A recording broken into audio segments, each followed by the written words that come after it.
I've always kind of liked singer-songwriter stuff. It's been kind of in my veins and everything, and I don't know. I like the emotional aspect of it, but I couldn't quite figure out. Like I kind of write these country things, and I couldn't quite like nail it down. And then when I kind of came into the blues through a band that I'm a huge fan of, I was like, oh, this is kind of what I need to inject into the music to kind of give it the tone that I want. So that's why they're kind of bluesy. They're country, but blues, but country, but they're also blues. 'Cause I don't want no trouble. Don't want no trouble from you, babe. Don't want no trouble. I said don't want no trouble from you, babe.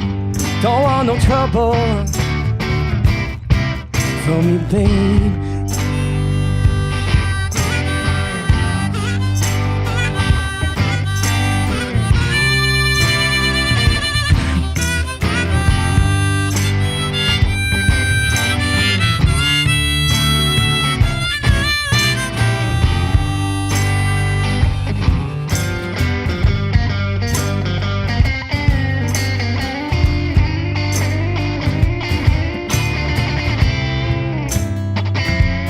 Watching Beyond the Band, and we're here at Pale Horse Sound again. Today I have the opportunity to interview Columbia Jones, Randon, and Ian. Columbia Jones has an album out that's very bluesy, and it has two parts to it. The first two songs that we get to hear are a full-on band sound, where the last three are more stripped down. Yeah, part of that was because, so I recorded myself in my studio, and I didn't really have a producer, and I didn't even have any other musicians, really. And I didn't want to spend all this time working on these songs that I was like, oh yeah, this sounds so cool. And, oh man, I sound so good. And then like 6 months later, have an actual band and be like, wow, I sound so bad. It all sounds so bad. So I figured I had two songs I was really happy with, and so I put all the effort into those songs. And then I did more stripped down versions that way if I want to redefine them with band members, or if in the next year, playing and touring with them, they change. It's not going to be a huge loss to what's on that actual album, so I think it worked out pretty well. And you worked with Todd and Ivy on the EP. Yeah. And now you have these two other guys helping you out when you're Yes. touring. So tell me about what it's like switching people when you're performing versus recording. Todd and Ivy were just friends that they were good musicians, and I threw them in the mix, and we thought about working some stuff and start performing, but things just didn't really line up. And it's pretty easy to work with other musicians as long as they kind of share the same vision with you. Not like the same vision, like they want to go the same places, but I take performing very seriously. I'm also a drummer, and people will hire me as a drummer, and they'll say, here's an hour's worth of material, learn it, and then we'll perform it. And as long as the musicians that I'm working with are on that same vein and understand that here's the songs, learn them, let's perform them, then it works out great. If they're not, then that's when the issues kind of arise. And I've been lucky that all the musicians I've worked with in the last year, which have been a lot actually, have been great musicians. So. And Randon, you said you've been touring with them since April, is that right? Something like that. Probably, yeah, we met probably March or April, and then first tour was in June, Yeah. I think. Yeah. But yeah, a few local gigs before that. Just a couple private corporate gigs. And so did Columbia Jones just throw you the music and say, hey, I need you to come play. Can you learn this stuff and come play with me? Or how did that pan out? Pretty much, yeah. He had auditions. And yeah, I just listened to the EP was up on Bandcamp and still is up on Bandcamp. And I just listened and played along and learned songs and showed up ready to play them. And I think that was pretty much that. Since I showed up ready to play them, I think that was pretty much that, yeah. And then Ian, you're recently new. Is that accurate? Yeah, very recently new, definitely. So how recent? Oh, let's see. How long have we been playing together now? Maybe last month and a half. Would that be about right? So did you audition as well then? Yeah, so we actually know each other because I married Columbia's cousin. But I knew he played. I don't know if he really knew that I played. But then he just posted on Facebook that he was looking for a bass player. And then my wife saw it and just started going, my husband needs to do this. So after that, So he did what his wife said. Exactly. So I'm a good husband. And I I followed what she told me to do, and then in the end, it's been great. So how many songs have you gone and performed with them live? How many songs? Yeah, like, or not songs, I mean, how many performances live? Performances. Sorry, that I don't mean to have you count like Yeah, that the would first gig was a 3-hour set. be. Yeah. So you're like, Trial this by one, fire, this for sure. one. Yeah, let's see. I mean, maybe we've played 4 shows now, right? 5? Wow. Yeah. Feels like a lot more, but Yeah. So Feels for, like a lot more because most of them have been at bars, 3-4 hour stints. So just Yeah, in yes, under a that's month, true. you've played that many shows with them. yeah, we're Excellent. busy. It's really fun. It's the first time that I've been in a band that's been so busy. So Good. yeah, it's been great. Keep you in practice. yes. And then Randon mentioned you guys are international performers. Tell me a little bit about that. International. Yeah, international tour. Yeah, artists. we played a gig in Alberta. So we were playing in Montana, and I just thought we had a day off, and I was like, I wonder where could we play a gig? And I was looking around the map and everything, and then like I scrolled up a hair on Google Maps, and I was like, that's the Canadian border? Oh my gosh, that's like 2 hours north of where we're playing. So I was just like, I guess we could try that, and it never occurred to me. So then of course on the way up, Brandon made me like soil myself because he was terrifying He me. did no preparation for crossing Do you have the this? international Do you have that? border. Do you have that? Do you have this? It's like, are you gonna do? Have you done the Canadian dance? Because you gotta do the Canadian dance. We didn't even have. They're supposed to ask you like, okay, what is your business deal? What all this? Right. And it was about half an hour before we got to the border when I found out he didn't even know like what we were getting paid, like what the arrangement was. I'm like, they're gonna ask what we're getting paid, Yeah. and they did. Fortunately, we stopped and at least we didn't know the answer, Yeah. but at least we agreed on the lie, Yeah. which ended up being true. Oh, yeah. We stopped. Which we was stopped totally in the middle true. Of nowhere, right? Yeah. Stopped in the middle of nowhere. To Like be northern prepared that We all Montana. had the same story. So just in case, start asking us each questions. We all had the same. Yeah. Yeah, that was Same funny. story. But I think since we were just going for one night, like if we had been going for a couple of weeks or something, Right. we probably would have had to Yeah. display paperwork and stuff like they said on the internet. Can't always believe everything on the internet. Yeah. Come on. But I think just because it was one night, we were one night. I think. Right. I think Hopefully. he was like, okay, just come and go. Well, and they're also different. I hear some are nice, some are mean. He was Right. nice. He was just like, Yep. cool, okay, sounds good. So So all that build up for nothing, pretty much. yeah, it was kind of disappointing. Just But Canada. I had to change my pants for nothing. Yeah. But it was a good gig. We were very. I mean, Oh, it was. yeah, it was a it was great a gig. small but extremely appreciative audience. Yeah. So Yeah. it was funny. The next night was a much bigger audience who really didn't care that we were there. Yeah. But that night in Canada was spectacular. Yeah, That's it was pretty awesome. good. Yeah. So when you guys are performing live, do you play the whole EP or do you just perform a few songs off the EP? The last song I have trouble with, like on the EP, it's kind of difficult, and I just we haven't worked on a band we haven't worked as a band on it, and so I haven't played it. But other than that, the other ones, yeah, we play the others, and we have I've got another 6 originals we also play, so that aren't on the EP that'll hopefully be on an album someday. So Someday, huh? and then Not lots of yet? covers. Yeah, I don't know.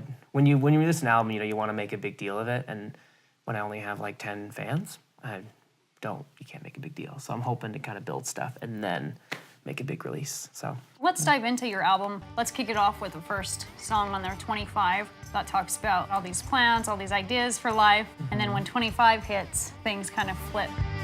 I got bills up to my eyelids, got worries when I sleep. I got a baby in the oven, says you gotta pay for me. My woman, she ain't sleeping, she wants to have a chat. Something about the future, but honey, I don't see jack. What were all those plans for we made when I was 9? They all became disasters when I hit 25. yeah. So I wrote that song. I was visiting my parents back home in Maine with my wife, and I was showing her my baby books and everything, and I was just laughing at how much of a dork I was, and we're all like, "Oh, I'll be a firefighter," blah blah blah. And that's when it hit me. I was just like, "Oh my gosh, I really thought my life was when I was 10 and 8 and 6 and 12 and 14. I honestly thought my life would be X when I was 25 or 26 or 27, and I was just completely wrong. So that was kind of the whole concept of the song. Is just once you hit 25, and for some people it's 35. I sang 55 at a gig in Colorado because all the women were like, "What about 55?" And I was like, "All right." So I sang 55 because the reality is there's a lot of times we hit life at a certain point and we're like, wait a minute, I'm supposed to be married, or I'm supposed to have kids, or I'm supposed to have a house, or, you know, pay bills on time, things like Right. that. So yeah, that's the idea. It's so relatable because it is. It's until you hit that point in your life, you think, oh yeah, this is what I'm gonna have in the future. This is what it holds, and then you get there and you're like, holy shit! Like that's not anything what I had planned out. It's completely different. Yeah. That's for sure. But when you guys perform that song, are you actually there? Do you ever feel that way when you're performing it? Like I'm this age now and I don't. Or are you guys to that point in this I'm band 24, where you're so- like, You're like, so so you have one more year before anything happens. next year, You're I'm good. all right. Yeah. Yeah. So you're in the clear. So a year from now, or when he turns 25, you guys let me know if he's got Yeah, to let you know. a flip on his perception. I'll suddenly get it. Yeah. Yeah, you'll be like, oh, that's what the song is about that I've been playing. And I feel like I've had several completely different lifetimes already, so This is true. This is true. Holy cow. yeah. I've living with Australian Aborigines for a while, and now I'm living here, so all bets are off with what life is for me. Yeah. So you should write a song about it. Yeah, there you go. Probably. Your next on your You have next to write EP. my song for me. I There don't you write go. songs. Well, at least you know somebody. Let's Let's talk a little bit about Honey. Okay, cool. Honey is so like it was like a year ago. I have a 10-month-old now, and so it was like a year ago. My wife and I were just like, we're having a baby. This is terrifying, which is kind of the whole. A lot of my songs are about that concept of being terrified. But yeah, so we were looking at that, and I wasn't quite at this point as a singer-songwriter. I still was kind of figuring out my grasp. As a musician, I was trying to be a drummer, but it wasn't getting a lot of gigs. I was trying to run a kind of a studio, and that wasn't working out super well. And so I was like freaking out. And so I picked up a second job at a music store, and then gigs started happening. And so I was working like 40 plus hours a week, and then I was driving like 45 minutes to and from the two jobs, because one was in Park City and one was in Orem. And then I was playing gigs at night, and it was just like crazy. But the whole concept of the song is I'm doing this all for the baby that's gonna come. And it was just really nice to come home at 10 o'clock at night and have my wife and just relax and things like that. So that's kind of, I don't usually write love songs, but that's a love song I wrote. Get up early and I stay up late. Grab a car and snacks, slip away. Working when the sun's high in the sky. Working as the day drags on by. Driving home in the pouring rain. Late at night when I miss you, babe. I'm just a sad poor as a mouse. Working hard to work it all out. But honey, you give me love, you give me peace. Another one I want to touch on is Cold, Cold Desert Night. Mm-hmm. Tell me about it. It's a pretty emotional song. Kind of want to make something comfortable, but yeah, because it was. I went to the hospital one night. It was like in June of last year, and I'd worked like 10 hours at my regular job where I get up at like 6 a.m. to go to work, and then I came home. I had 2 band practices and went to bed, and like midnight I woke up with just the most awful pains, and like it was pretty bad. It was very scary. Anyway.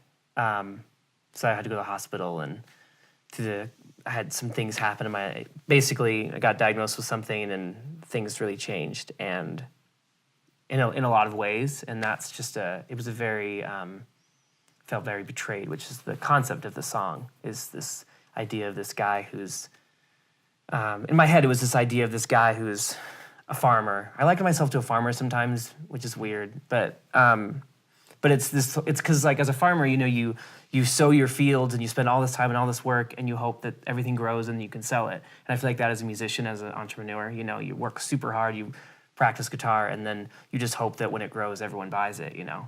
Anyway, so that's the concept of this guy, you know, setting up his entire life, and he marries this woman and he's got everything planned out, and then she leaves.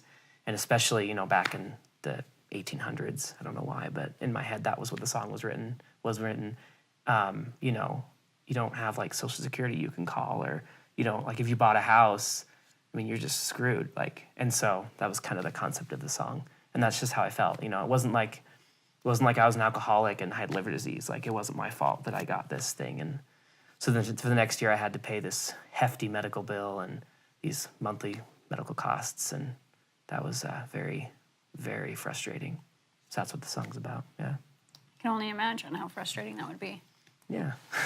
And like I said, one thing that I really admire about your lyric writing is you have such a way in all of your songs off that EP is describing events, whether you're saying it's, written from like a 1900s perspective, but there's such description in the way you write, and I love it. Like with Cold, Cold Desert Night, one of the lines that I really liked off there was, "Where did you go, like a train in the night, left in the screeching, sputtering flight?" And there's so many lyrics that are like that, where if you sit there and you listen to them, they're just like, they're beautiful.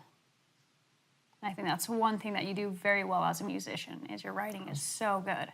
I used to be a sucky songwriter, so that's very shocking to hear. So I'm really happy to hear it, because I was in a band once, and I was a drummer, and I'd try to write songs, I'd try to contribute to the song, and I'd be like, "No, it sucks. Anyway, just keep playing drums." And I'd be like, "Oh, okay, sorry." So it's nice to know that I've clearly gotten better, so that's good. Let's also touch on Trouble. You're very descriptive, and this one to me gives me an image of someone sitting in a bar. You've got this woman that's kind of hitting on you, and you have the line, "You're digging deep into me like I'm some sort of silver mine." That line is awesome. I'm sipping your whiskey, and you're giving me the eye. You're digging deep into me like I'm some sort of silver mine. And you're begging for attention, and you're asking for a name. You're bearing hard down on me like a late running freight train. But I don't want no trouble, don't want no trouble from me, babe. Don't want no trouble from me, babe. I try to write good lyrics, so it's just funny when you say, "Oh, that's a great line." I'm like, "Oh." I mean, I thought it was a great line, but I don't want to like toot my own horn. But that's You can good. I toot like it, just that. toot it. It's fine. Yeah, I like it. And the thing I like about it too is that like it's not a gold mine, it's a silver mine. I don't really think I'm that spectacular. But clearly she wanted to put the effort into me. But like it wasn't like I was this, hot man who was like, "What's up, girl?" And he's just like, "Oh yeah, I'm going for it." It was just kind of like, "Oh, he's good enough." That's kind of how I felt, but not that she was. Anyway, yeah, it's just about a girl hitting on me though. So you said in the future we can expect another EP or album from you. Yeah. How far out are we? Quite a ways, or? I don't know. I have a couple of songs that are like old songs, like 1920s, like 1850s, like folk songs and things like that. And I really kind of want to put them together in like a new style and release that as kind of like an in-between to kind of keep stoking the flames. And then maybe like a year from now, release like a full-length album. The problem is I have to decide, I probably don't want to record it myself, but I probably don't have $10,000. So it's like free $10,000. Right. Free. So that's kind of where I'm like, I don't know what to do. So we'll see what happens after a year, and then hopefully I'll have a better idea, if I can put the money into it and put a really good album out there. So. And you guys are also touring right now, is that correct? Doing tours here and there, Yeah. performing. And for you two, what are your favorite songs to perform live? I was going to be mean and say something by somebody else, but assuming we're talking about some music by Columbia Jones. Yeah, I mean, we can make that. We were just talking about Trouble. That one's really fun. Yeah. That's the one I always notice. Like, I mean, I don't think I'm not too out there a performer, but I always notice that I'm just like, I always like find myself grooving on that song. Like, oh yeah, all right. So that's the one that makes me groove. For sure. But yeah, Cold Cold Desert Night, it's great fun to play. 25 is great fun to play. So, yeah. Ian? I think Real Bad, actually, Oh, yeah. is another one we do. And I think for whatever reason, that groove is just really good. For the bass. Interesting. Because I'm a bassist. Okay. I'm biased, of course. But yeah, that one's really fun. And also 25, I think. For whatever reason, 25 is a lot of fun to play. When I was looking for direction, honey, I didn't see Jack. What were all those plans for we made when I was 9? They all became disasters when I hit 25. What were all those plans for we made when I was 9? They all became disasters when I hit 25. 25. Thank you guys so much for being here.